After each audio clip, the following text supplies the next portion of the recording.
Welcome to Pioneer Mindset, a place where we challenge our mindset and address the discomfort in both business and life by finding clarity resulting in bold conviction. I'm your host, Garrett Ruskamp, fifth generation farmer, husband, and father from rural Nebraska. Whether you're navigating frustration from past decisions or worry about the uncertainty you face today in your business, we're going to learn from our struggles and take on new challenges with a resilient mindset. Join me as I share my journey of struggles I've faced in agriculture as a farmer and family man. I'm ready to dive into honest conversations to tackle the mindsets surrounding key issues that rural ag business owners face that will ultimately help you gain control, leading to a profitable and sustainable business. Let's adapt to Pioneer Mindset and get to it. Welcome back, everyone. Hey, let's talk about hay. Well, specifically, I'm talking about alfalfa. Now, in our neck of the woods, generally alfalfa is referred to as hay. You know, when you're talking to somebody, you're like, hey, did you get, I just did it there. Hey, did you get that hay dropped? Or did you get that hay baled? Or what are hay prices doing these days? And so that's what I want to talk about is basically alfalfa.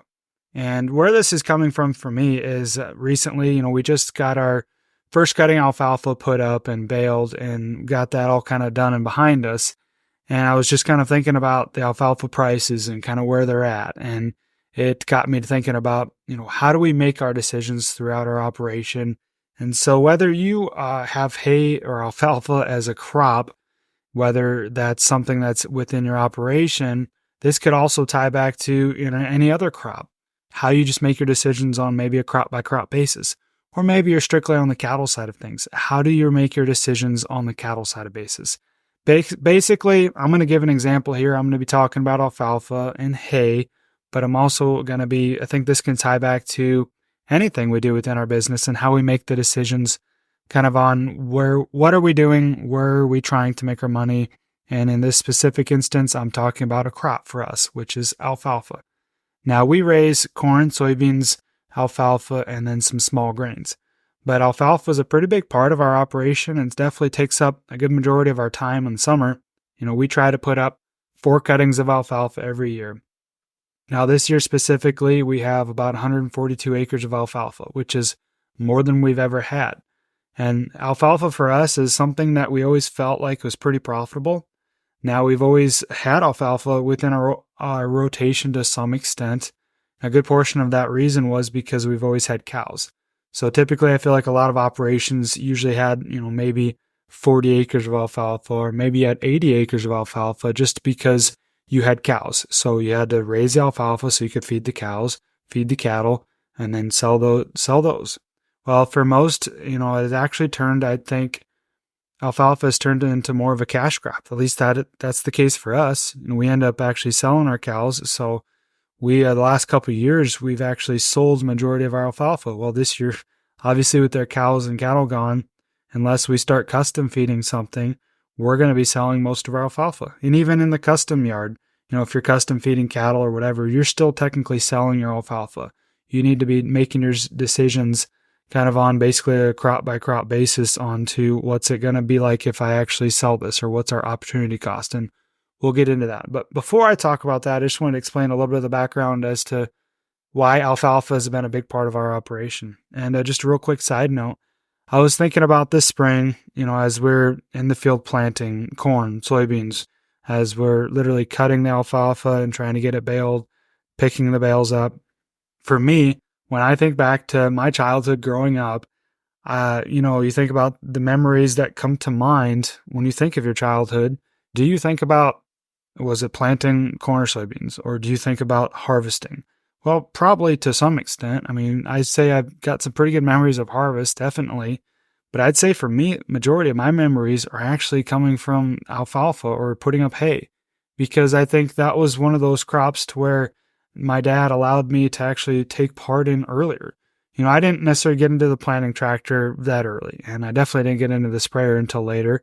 And harvesting, yes, I definitely kind of had a role in that, I'd say, as I started getting older. But as I started taking on roles or being able to actually do something as a farm kid, one of the first things I remember doing was, raking hay or sitting in the baling tractor with that. Because like I said, we spent all summer when you're off of school that's what you did majority of the time is, you're putting up 4 different cuttings of alfalfa.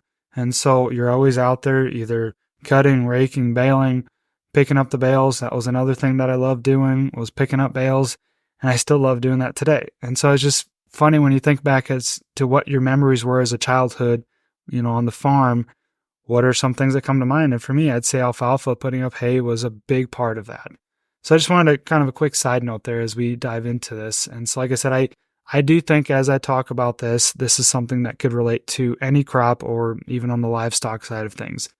But so where this comes from is, I mentioned before, we've got about 142 acres of alfalfa this year. And for us, that's a pretty good chunk of our, total acres. And so that was how we made that decision. Was ultimately last fall.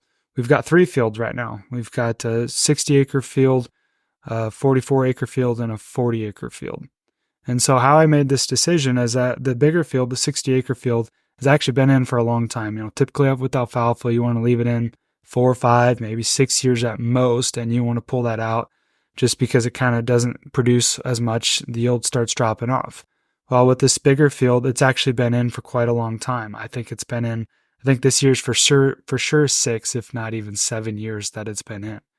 And so we were getting ready to take it out. The plan was to actually take it out last fall. At the time, things looked dry though, and the alfalfa price last fall was actually pretty good. And it's been good the last few years. Alfalfa's been a pretty good cash crop for us when you look at basically our revenue and what you gotten back from it. And alfalfa is also one of those crops where here locally, where we're at in northeast Nebraska, we've got a lot of feed yards around. So there's very high demand for alfalfa. It's not hard to get rid of the alfalfa. And usually the price has been pretty good. And alfalfa is also one of those crops where it's not necessarily traded on, say, like the Chicago Board of Trade or the CME. And so it's just kind of, it's not necessarily publicly traded. So that price can fluctuate. It's not necessarily tied to corn and soybean prices. It's not necessarily going to change by basically the swing in markets. And so I feel like it's a little bit more consistent up until here recently, and I'll get into that.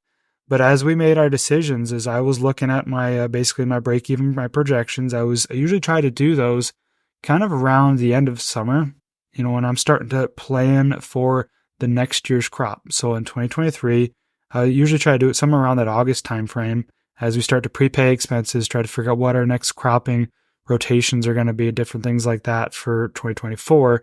I sat down and looked at things, and I was just thinking, maybe we should actually leave this field in.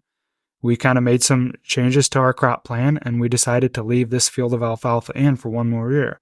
I mean, after all, alfalfa, usually the expense comes in earlier on when you seed it, because that new seeding, your seed costs money, and then all the fertilizer you need to get it established. And then usually the first year, you're only getting, maybe 2 cuttings of alfalfa. So that's kind of where a lot of your inputs come from, your expenses, without little return. So with alfalfa, once it's established, like this has been established, we've actually put some inputs into it as far as some gypsum and some fertilizer, and we put some manure on. The manure is actually with the intention of going to corn, but we changed our plan. We still thought it'd still be a good idea to add some manure to this alfalfa. And so generally, if it's still producing, like this crop, this field was still producing pretty good, we decided, there's not a lot of inputs into it, so we decided just to leave it in. We'll leave it in one more year and kind of see how things go. And that was also, when I did those projections, those break-even projections, I was using alfalfa price of about 200, 210. Now, we're very fortunate that we moved most of, I'd say, our alfalfa crop from 2023 last fall, and we got some pretty good prices for it. I mean, I was happy. I was pretty tickled that we could get, 220, 230 in some cases. That's $230 a ton on alfalfa. And so I was pretty happy with that. It's a pretty good price all in all. Because I remember, back when we had a lot of cows, back in 2017, 2018, we actually had to buy a lot of alfalfa because we had so many cows and we were feeding so much of it that we didn't have enough to produce. And I remember when you're buying, obviously the price is always too high. When you're selling, it's always too low. And a lot of times I was always, complaining that paying $130 for alfalfa a ton is just outrageous, but now at paying $230 is what the normal was for like the last 2 years, I'd say.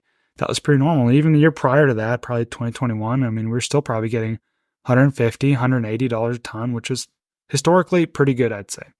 And so we based a lot of our decisions off of where the current price was. And we probably should have maybe been a little bit more conservative, I'd say. But just to kind of keep moving here is I did my projections. I had $200 a ton. And so that's what I did. And things looked pretty good. I can't remember what the exact amount was, but the break even was pretty good. Our return on investment was pretty good. And so I was happy with it. So we're going to leave it in, especially at the time. The corn was not looking good. We were still in a pretty much a drought, and the corn prices were starting to slide. So I thought, hey, this looks like a pretty good decision. So that's what we're going to do. And usually, once you make your decisions, whether it's this, whether it's life, you make your decision, and then you see what the result is. You see maybe what the consequence is, but maybe what the benefit is. You've got to live with that. It's kind of a cause and effect, make the decision and see what happens. So that's what we did. So ultimately that kind of brings us to today. And somewhere basically over the winter, or like the last 6 months, I'd say, from when we moved most of our alfalfa till, here currently as I record this, beginning of June, middle of June, that alfalfa price is actually tanked, I'd say. And so I think part of that is because we had a fairly open winter. I'd say most of the people that raised alfalfa last year held on to it, whether they were holding on to it for higher prices, they didn't move it. So all of a sudden we sit here this spring to where a lot of people, we've been in a drought for, the last 2 years, 2022, 2023. So a lot of people held on to that alfalfa if they raised it for selling it. And maybe a lot of people put up more corn stock bales. They put up more forage so they could sell it because, like I said, the price at the time was really good. I'd say anything over $180, $200 a ton on alfalfa or hay is really good. And generally, when it comes to, say, corn stalks is kind of a roughage that a lot of people use in their rations. That's usually half of hay price.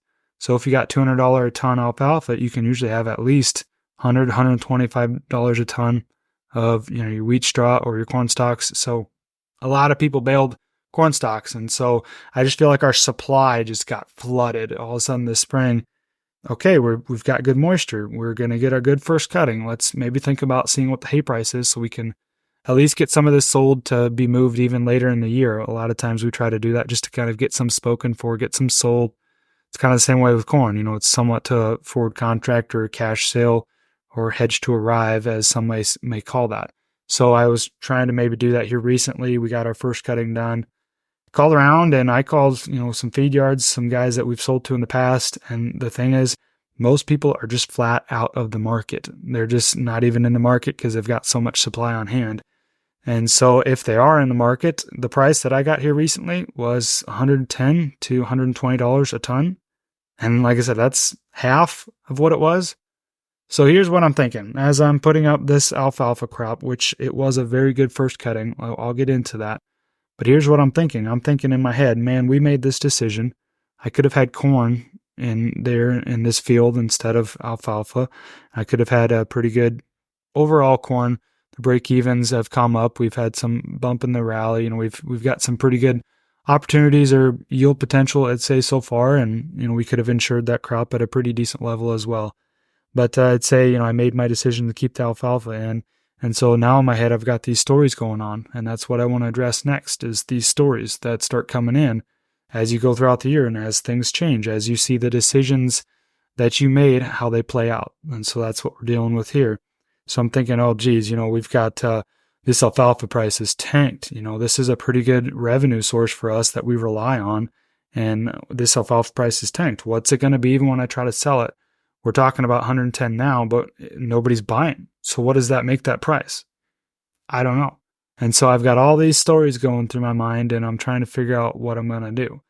And so that's where I'm going to go to next is I'd say typically when it comes to stories that are going in my mind, especially when it comes to around the cropping side of things, financial stories dealing with money, scarcity, trying to figure out, am I going to have enough income coming in from this alfalfa crop? Was this the right decision? These are all the stories that go through my mind. Like, geez, what did I do? I could have made a better decision here. Maybe I should have sold some of this year's crop last year when the price was great. Now, fortunately, we did sell at least all of our crop last year at a really good price. Most people held on to that. Most people are going to be kind of SOL if they're thinking they're going to get a better price just because of supply. It's probably not going to happen. But a lot of these stories start creeping in and they can take you to a pretty negative, dark place. And it can take you, usually a lot of these these stories come in while you're out literally working in the field, while I'm out baling this alfalfa crop, and all these stories start creeping in, which can take somewhat of an enjoyable experience baling and kind of turn your head and your stories can start running wild. Well, I'd say a lot of times when it comes to these stories, the big thing that we need to do is just get really clear on our situation. I'd say clarity kills scarcity, and this is a very good example, and so that's why I want to briefly talk through this. So what I did is, I'm a numbers guy. I like to put stuff into a spreadsheet. That way it's easy to update. That way I can come back to it. So what I did is, back when I was doing some of my projections throughout the year, I went ahead and made a 2024 crop marketing plan, and I did the same for alfalfa. And I was simply trying to get an overall revenue so I could predict some of the different times we sell throughout the year, so that way I could add that into my cash flow projections, and specifically my farmer metrics projections, which I predict on a month-by-month basis. And so that way I can really predict kind of what my cash flow needs and my revenue income streams, where they're going to be coming in from. And so I did this. I predicted my 2024 crop marketing plan, and I did it for alfalfa as well. And essentially what I did was, I kind of took my yield history, which was based on probably last year's history, kind of my actuals from last year, estimated roughly 5 tons to 6 tons an acre, because one of the fields that we had this year that that we had in was essentially a new crop field, new crop alfalfa that we planted after wheat. So I wasn't anticipating a ton of yield off of that first year, but also being we planted it last fall, I was still hoping this crop would do fairly well. Beans, even though it was new seeding, hoping that would still produce on average 5 ton an acre. And so I'd say, in our area anyways, I'd say your average ton per acre on alfalfa through the whole season is going to be anywhere from 6 to maybe 7 tons would be a pretty good year. And so now I'm just kind of trying to figure out what things look like. So even though the alfalfa price tanked, and when I say tanked, I'd say dropped literally in half. That's a pretty big cut. That's a pretty big cut if you think about it. So even though the alfalfa price had tanked, we've had pretty good moisture, which means we've had a pretty good first cutting. So now I'm thinking in my head, okay, well, we've had a pretty good first cutting. I need to actually go into my projections and update, maybe at least for the first cutting, what my real numbers are. And so I was able to do that. And I was able to really basically take our actuals for our first cutting, and I just did this here recently, and then maybe predict, I'd say our second, third, and maybe even fourth cutting are going to be pretty good all in all. So I was able to update my numbers based off what our current situation is. Really update my projections to what my actuals are going to be, what I think they're going to be. So trying to move along here, I'd say basically what I'm trying to get at here is, I was predicting on an average between 5 to 6 tons an acre on our alfalfa crop. Well, based off of our first cutting, we had a phenomenal crop first cutting. We got up pretty decent, so it went very well. And so I'm going to update a lot of my yields basically to, I'd say, anywhere from 7 ton on our new seeding all the way up to 9 ton on some of these fields. So I think we're going to do pretty good. And so essentially what this comes down to is, I was predicting $200 a ton per ton of alfalfa is what I was predicting to sell it for. Well, I changed that now to about 125. I'm still maybe a little bit optimistic there that could come up. And so that's, not quite half, but pretty close. But then my yield has increased. So I'm going to have more crop to sell. So essentially what this comes down to is, to give you the real raw numbers here, on 142 acres, roughly, 5 to 6 ton an estimate is what I was talking earlier on my projections. That was a revenue of $153,000. Now, I adjusted that with my new yields, my estimated yields now, after we've received some moisture, I've got a better idea, but also my current prices of $125 a ton. And now my projected revenue would be about $144,000. And so overall, that's a decrease of, roughly $10,000, call it, give or take. And I'd say really what this does is, when I think about this, is it comes down to, okay, I can actually see the numbers. $10,000 is a decrease. Don't get me wrong, but it's doable. It's not 50,000. It's not 100,000. Like, this really gives me a grasp as to what we're dealing with. So at least I know. And so at least I can make some adjustments. Maybe I'm going to actually try to do my absolute best to get this crop put up right so it can be high value crop so I can maybe sell it for a bit of a premium. Now, typically in the past, honestly around here, if we're selling to a feed yard, whether that crop gets rained on or not, it's the same price, which sounds bad, but the quality of the alfalfa crop didn't necessarily matter as much sometimes when you're selling to a feed yard. So I know, okay, I just got to make up 10,000 from what my initial projections were, and we're going to be pretty close. So the big thing here that I want to hit home on is just to really focus on the numbers. Whenever you're getting some scarcity stories coming into your head, go back to the numbers. Try to put something on paper to see exactly where you're at, and that clarity is going to kill that scarcity. So that's a big one that I just want to hit home here. And so I think this can be done on anything, whether it's corn, soybeans, whatever crop that you raise. Also the same when it comes to the livestock side of things. The big thing there that I briefly touched on earlier was opportunity cost. And I'm not going to dive deep into this, but when it comes to, say, like alfalfa is one of those crops to where if you've got that in your ration for your cattle, typically some people are only going to put that in there at whatever it costs to raise it, whatever it costs to produce it. Well, that's okay, but you're really not accounting for opportunity costs because you need to be truthful to that enterprise analysis, that income stream, your cattle, wherever you're getting your income from. You need to be true to that by really accounting for your opportunity cost, whereas you could sell that alfalfa for, at times it was $200 a ton, whereas the cost to produce it might only be $75. So that's a pretty good profit there. Yes, that profit could be going into the cattle, but you need to make sure you know exactly where that's all going and that you can be profitable on the cattle side of things. Because maybe the cattle side of things looks great, looks awesome, because you're only putting $75 a ton of alfalfa price in there. Really keep that in mind. Keep that in consideration. Maybe things would not look great if you could sell that alfalfa for $200 a ton. And you're thinking, well, yeah, but I'm making it up on the cattle. But are you really? Just keep that in consideration, because opportunity cost is really what we can get something else, our time, our resources that we're selling, we could get elsewhere. So we really need to keep that in consideration. I've rambled on here long enough, but I really hope this makes sense to you. I really hope this kind of resonates with you. And the big thing here I want to hit home right at the end here is just to, when it comes down to these decisions, I think it's very important to come back to and focus on the numbers so that we're not getting emotional, we're not letting our stories run rapid, and we're getting control of our stories and the stories that are going through our head. But also when it comes to making these decisions, because ultimately I made a decision last fall to keep this alfalfa crop in, when it comes to making these decisions, focus on the numbers, but then also tie it back to logic and experience. Because our gut can also have a big part of that, but our gut can also get emotional and we can really make some really emotional decisions. So I think there's got to be a healthy balance there. Focus on the numbers first, see what they tell you, then tie that back to logic and experience. So I hope you found a lot of value in this. I hope this really resonates with you, especially if you're in the middle of dealing with some stories, dealing with alfalfa and the prices right now. I hope this is a good one to kind of tie home and really bring it back full circle so you can really get a big picture view as to how a guy needs to be making decisions and looking at things. I hope you found value in this, and we will catch you next time. Thanks for tagging along with me today as we sharpened our mindsets. If you've gained insight from today's episode, be sure to take a screenshot to share or send this episode to somebody who might also find value in it. For more, follow me on Instagram @GarrettRuskamp or on Facebook, and join me next time for more conviction through clarity.